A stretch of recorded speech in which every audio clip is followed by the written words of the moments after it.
महाराष्ट्र राज्य माध्यमिक आणि उच्च माध्यमिक मंडळामार्फत घेण्यात येत असलेल्या 10वीच्या परीक्षेला आजपासून सुरुवात झाली आहे। 21 फेब्रुवारी ते 17 मार्च पर्यंत या परीक्षेचं वेळापत्रक असणार आहे। तर श्रीगोंदा शहरामधील महाजी शिंदे विद्यालय या ठिकाणी बोर्डानं घालून दिलेल्या नियमांप्रमाणे परीक्षा केंद्रावरती योग्य त्या सर्व उपाययोजना करण्यात आल्यात। उन्हाळा आलाय, गरमी जाणवायला लागली आहे, पण चिंता नको। इलेक्ट्रॉनिक वस्तूंच्या खरेदीसाठी एकच विश्वसनीय नाव, साईराम इलेक्ट्रॉनिक्स अँड बॅटरीज। आम्ही घेऊन आलोय कडक उन्हाळ्यातील थंड कूल इलेक्ट्रॉनिक वस्तूंची नवीन रेंज, जी तुम्हाला आणि तुमच्या घराला ठेवेल कडक उन्हाळ्यातही एकदम थंड कूल। नामांकित कंपन्यांचे डीप फ्रीज, तसेच फ्रीज, एसी, कूलर, फॅन्स सोबतच नवनवीन इलेक्ट्रॉनिक वस्तूंची अनोखी रेंज आणि नामांकित कंपन्यांचे इन्व्हर्टर आणि batteries. Sairam electronics and batteries, खरेदी विक्री संघ, व्यापारी संकुल, नगर मनमाड रोड, राहुरी। महाराष्ट्र राज्य माध्यमिक आणि उच्च माध्यमिक मंडळामार्फत घेण्यात येत असलेल्या 10वीच्या परीक्षेला आजपासून सुरुवात झाली आहे। 21 फेब्रुवारी ते 17 मार्च पर्यंत या परीक्षेचं वेळापत्रक असणार आहे। मंडळानं कॉपीमुक्त परीक्षा घेण्यासाठी अनेक उपाययोजना केल्या आहेत आणि त्या अनुषंगानं श्रीगोंदा शहरामधील महाजी शिंदे विद्यालय येथे देखील बोर्डानं घालून दिलेल्या नियमांप्रमाणे परीक्षा केंद्रावरती उपाययोजना करण्यात आल्या आहेत। प्रत्येक वर्गामध्ये अत्याधुनिक सीसीटीव्ही कॅमेरे बसवण्यात आले आहेत। कुठलाही अनुचित प्रकार घडणार नाही याची काळजी घेतली जाते, असे विद्यालयाचे प्राचार्य दिलीप भुजबळ यांनी म्हटलंय। महाजी शिंदे विद्यालय श्रीगोंदा या विद्यालयामध्ये आजपासून 21 फेब्रुवारी 2025 पासून इयत्ता 10वीची परीक्षा त्या ठिकाणी अतिशय सुरळीतपणे त्या ठिकाणी बोर्डाच्या जे मार्गदर्शक तत्त्वे बोर्डाने आपल्याला घालून दिलेली आहेत, त्या कॉपीमुक्त, विशेषतः बोर्डाने कॉपीमुक्त परीक्षा या उपक्रमाअंतर्गत बोर्डाने वेळोवेळी जे नियम आपल्याला त्या ठिकाणी घालून दिलेले आहेत, त्याचबरोबर माननीय शिक्षणाधिकारी साहेब, बोर्डाचे विविध पदाधिकारी यांनी वेळोवेळी ज्या काही सूचना दिल्या, त्या सूचनांचं अतिशय प्रभावीपणे या ठिकाणी या केंद्रावर पालन केलं जात आहे। आज या केंद्रावर जवळपास 550 विद्यार्थी विविध विद्यालयामधून त्या ठिकाणी परीक्षार्थी म्हणून दाखल झालेले आहेत। त्यामध्ये विविध संस्थांचे, विविध शाखांचे, श्रीगोंदा आणि श्रीगोंदा पंचक्रोशीतील विविध विद्यालयातील विद्यार्थी, त्यामध्ये विद्यार्थी आणि विद्यार्थिनी समाविष्ट आहेत। कॉपीमुक्त अभियानामध्ये त्या ठिकाणी हे करत असताना बोर्डाच्या ध्येय धोरणाप्रमाणे आपण प्रत्येक वर्गामध्ये सीसीटीव्ही कॅमेरे अत्याधुनिक स्वरूपाचे त्या ठिकाणी लावलेले आहेत आणि याशिवाय वेबकास्टिंगच्या माध्यमातून त्या ठिकाणी डायरेक्ट जिल्हाधिकारी कार्यालयाशी त्या संबंधित सुपरवायझरचा त्या ठिकाणी मोबाईल कनेक्ट होऊन त्या ठिकाणी चित्रीकरण त्या ठिकाणी होत आहे। निश्चितपणानं ही परीक्षा या केंद्रावर कॉपीमुक्त अभियानामध्ये त्या ठिकाणी सुरळीतपणे पार पडेल, यामध्ये कुठल्याही प्रकारची तीळमात्र शंका त्या ठिकाणी नाही। शिवाय विद्यार्थ्यांना अगदी सुरुवातीचाच एकत्र करून त्यांना ज्या काही बहुमोल अशा प्रकारच्या मार्गदर्शक सूचना होत्या, त्या सूचनांचं त्या ठिकाणी पालन करण्यास त्या ठिकाणी आपण सांगितलेलं आहे। याशिवाय विविध शाळांमधल्या त्या मुख्याध्यापकांनी, त्या शिक्षकांनी त्यांना वेळोवेळी सूचना दिलेल्या आहेत आणि विद्यार्थ्यांनाही कोणत्याही प्रकारचा या परीक्षेचा त्यांच्यावर ताणतणाव येणार नाही, अशा वातावरणामध्ये या परीक्षा आपल्याला त्या ठिकाणी पार पाडायच्या आहेत। अगदी आज पहिला दिवस असल्यामुळे विविध पालक त्या ठिकाणी उपस्थित होते, त्यांचंही विद्यालयाच्या वतीने हार्दिक असं स्वागत करण्यात आलं।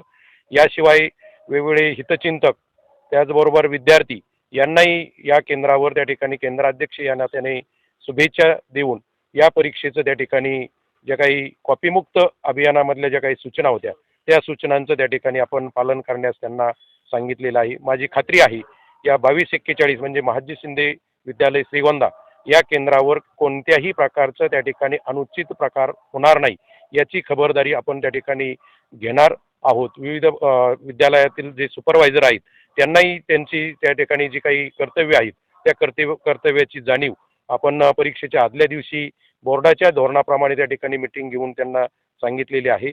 एकंदरीत या विद्यालयातील त्या ठिकाणी, या विद्यालयामध्ये समाविष्ट असणाऱ्या सर्वच विद्यार्थी अगदी अभ्यास करून त्या परीक्षेला त्या ठिकाणी सामोरे जात आहेत। माझी खात्री आहे निश्चितपणानं ही परीक्षा कॉपीमुक्त अभियानानुसार त्या ठिकाणी पार पडेल अशा प्रकारचा एक आशावाद या निमित्तानं मी आपल्यासमोर त्या ठिकाणी व्यक्त करतो आणि परीक्षार्थी विद्यार्थ्यांना पुन्हा एकदा शुभेच्छा देतो. मी ॲडव्होकेट अश्विनी धुमाळ, मी श्रीगोंदामध्ये राहते आणि माझा मुलगा हा महाजी शिंदे रयत शिक्षण संस्थेच्या शाळेमध्ये शिक्षण घेतोय.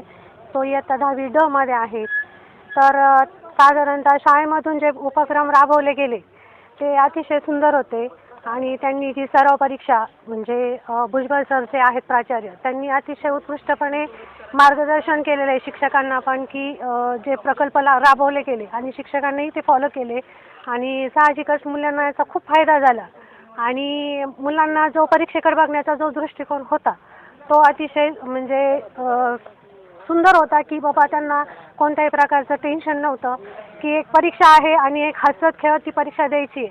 म्हणजे त्यांनी त्या पद्धतीने सरावच करून घेतला होता विद्यार्थ्यांकडनं. त्याच्यामुळे विद्यार्थ्यांचा म्हणजे कॉपी मुक्त थोडक्यात म्हणता येईल ना, कॉपी हा प्रकारच मनातून गायब झाला.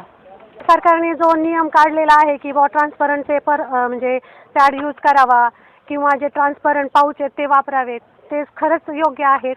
कारण की जे अभ्यास करणारी मुलं आहेत त्यांना खरोखरच त्या गोष्टीतून फायदाच होणार आहे. त्यांचा टाईम जाणार नाही आहे पेपर देताना किंवा बाकीच्या गोष्टी वापरल्या तर मुलांचा टाईम जातो, शिक्षक लोक उठवणार, बाकीच्या गोष्टी होतात. म्हणून खरंच तो नियम चांगलाच आहे आणि तो सगळ्यांनीच फॉलो करावा. माझी मुलगी आत्ता 10वीला पहिला पेपर देते. आता तिच्या अभ्यासाच्या संदर्भात बोलायचं झालं तर तिने अभ्यास तिच्या स्वतःच्या मनाने केला. म्हणजे आम्ही तिला असं सांगितलं नाही का बाबा आम्ही शेतकरी कुटुंबात असल्यामुळे जास्त शिकलेलं असं काही तिला सांगितलं नाही की बाबा तिच्या मनाने अभ्यास केलेला आहे आणि ती म्हणजे चांगल्या टॉपर पद्धतीने आणि आता ह्या वर्षी जरा कडक आहे वातावरण, मग तिला फायदा होईल चांगला त्याच्या म्हणजे त्या पद्धतीने तिने अभ्यास केला आहे. मग चांगल्या पद्धतीने तिला आता पाहूया कसा रिझल्ट येतोय काय त्या पद्धतीने. एकदम चांगला निर्णय घेतला आहे कॉपीमुक्त. म्हणजे जे मुलांना ज्यांचा अभ्यास झाला आहे त्यांना 100% याचा फायदा होईलच आणि थोडंफार जे मध्यम ही येतं त्यांना थोडंसं अडचणी जर जाईलच ते पण चांगलं आहे त्या पद्धतीने होईल मुलांचं. मुलगी पेपर देते ते CCTV लावण्यात आले. सकाळी त्यांना पेपरला गेल्याबरोबर एकदम चांगल्या पद्धतीने सूचना देण्यात आल्यात आणि म्हणजे जितकं कडक केलं अलर्ट केलं त्यांना तेवढं अलर्ट करण्यात आलेलं आहे. इथं छान गेला पेपर, सोपा होता, मराठीचा होता. हा निर्णय खूपच छान आहे कारण चांगले विद्यार्थी शासनाला इथून पुढे निवडता येतील. कॉपीमुक्त पेपर इथून मागे कधीही झाले नाहीत पण ह्यावेळेस नक्की होतील असं मला वाटतं. माझ्या माहितीनुसार आजचा पेपर जगातील सोपा पेपर होता आणि कॉपीमुक्त पेपर म्हटलं की मुलांचा विकास 100% होणारच. त्यामुळे मला हा शासनाचा निर्णय खूप आवडला आहे आणि आजचा पेपर खूप सोपा होता. मी सुद्धा कॉपी करणार नाही, दुसऱ्याला सुद्धा कॉपी करणार नाही आणि जर कोणी करत असेल तर त्याच्यावरती सरकारने तर कार्यवाही केलीच आहे. पण शिक्षकांच्या मदतीने मी त्यांना मार्गदर्शन करेल की कॉपी करून काही होणार नाही. आपले भविष्य आपल्या हाती आहे, ते आपल्यालाच घडवायचे आहे, अभ्यास करूनच करावा लागेल. माझं नाव देवेश दुबे, मी आता 10वी शिकत आहे. माझा आज बोर्डाचा पहिला पेपर होता. शिक्षकांनी शिकवलेल्या आणि मार्गदर्शन केल्याप्रमाणे आम्ही पेपर दिला आहे. पेपर खूप सोपा होता. त्याचप्रमाणे मॉडरेटर आणि एक्झामिनर यांनी आम्हाला खूप मदत केली. तसेच पर्यवेक्षकही चांगले होते, आम्हाला प्रत्येक गोष्टीचे मार्गदर्शन केले आणि पुढच्या पेपरसाठी सर्व विद्यार्थ्यांना मनपूर्वक शुभेच्छा. माझं नाव हवालदार आफताब मलंग शाह आहे. श्रीगोंदा माध्यमिक विद्यालय श्रीगोंदा पारगाव रोड. पहिला आज मराठीचा पेपर होता. खरं तर आहे ना 2-4 दिवस झाले खूप अभ्यास चाललेला होता. आम्हाला वाटलं पेपर अवघड येईन पण नंतर जेव्हा पेपर बघितला ना म्हणजे असं खूप खुश झालं असं म्हणता येईल. पेपर सोपा होता आणि पूर्ण पेपर लिहिला.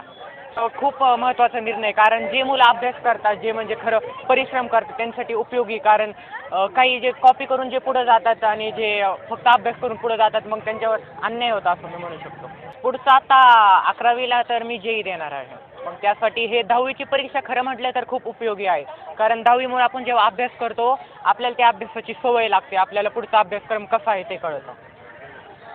तसं तर हे अंतर म्हणजे एक फायद्याचं पण आहे नुकसानाचं पण आहे. फायदा असा की जे अभ्यास करणार आहे जे त्यांच्यासाठी मोठे दिवस आहेत म्हणजे जास्त गॅप आहे म्हणून अभ्यासासाठी जास्त संधी आहे. आणि नुकसान असं आहे मुलं जास्त सुट्टी असल्यामुळं भरकटतात आणि काही मुलं अभ्यास करत नाही. सुहास कुलकर्णी, C24 तास, श्रीगोंदा. उद्या बस्ता खरेदीला जायचंय आणि तुम्ही दोघांनीही यायचंय. काहीही कारण चालणार नाही. आपल्या भाचीचं लग्न आहे, आपण येणारच ना. हो हो, भेटू आपण. बघितलं सगळ्यांना किती आनंद झालाय तुझ्या लग्नाचा ऐकून. हो ग, पण मला एक सांग, उद्या आपण बस्ता खरेदीला कुठे चाललोय हे तर तू कोणालाच नाही सांगितलंस. सांगायची गरजच काय, पिढ्यानपिढ्यांची परंपरा आहे ही. लहानांपासून थोरांपर्यंत सगळ्यांना ठाऊक आहे, बस्ता खरेदी म्हणजे कोहिनूर.